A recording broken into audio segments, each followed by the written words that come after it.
రఘువంశ రామయ్య సుగుణాల సీతమ్మ వరమాల కైవేచు సమయాన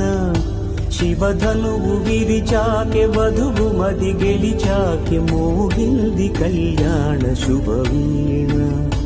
కళ్యాణం వైభోగం శ్రీరామచంద్రుని కళ్యాణం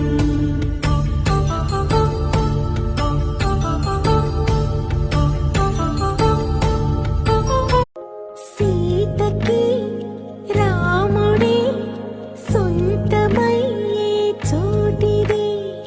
నేలతో ఆకాశం